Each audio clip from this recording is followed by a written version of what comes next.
Hello and welcome back. ഇന്ന് നമ്മൾ discuss ചെയ്യുന്നത് കേരളത്തിന്റെ അവസാനത്തെ ജില്ലയായിട്ടുള്ള കാസർഗോഡിന് ആ പേരെങ്ങനെ കിട്ടി എന്നുള്ളതാണ്. ഇതിന് 2-3 ഇൻട്രസ്റ്റിംഗ് ആയിട്ടുള്ള തിയറീസ് ഉണ്ട്.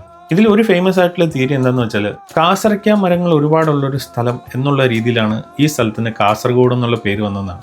കാസർക്ക എന്ന് പറഞ്ഞാൽ എന്താണെന്ന് അറിയോ? നമ്മുടെ നാട്ടിൽ കാഞ്ഞിരം എന്ന് വിളിക്കുന്ന ഒരു മരമാണ്. സാൻസ്ക്രിറ്റ് വേർഡ്സ് ആയിട്ടുള്ള കാസറ, ക്രോഡ് എന്നുള്ള വാക്കുകൾ ചേർന്നുണ്ടായതാണ് കാസർഗോഡ് എന്നുള്ളതാണ് രണ്ടാമത്തെ തിയറി.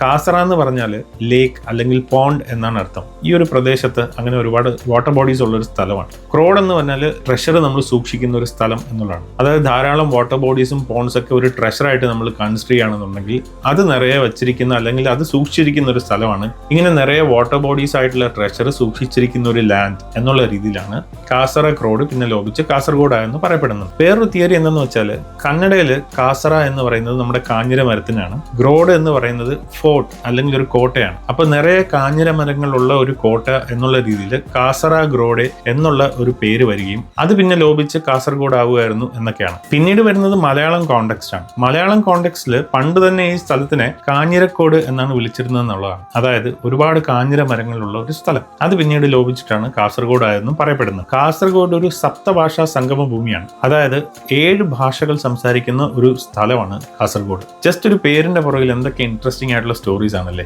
സോ അടുത്തൊരു സ്ഥലത്തിന്റെ ഇൻഫർമേഷൻ ആയിട്ട് ഉടനെ കാണാം. ഫോളോ ചെയ്യാൻ മറക്കണ്ട. Adios amigos.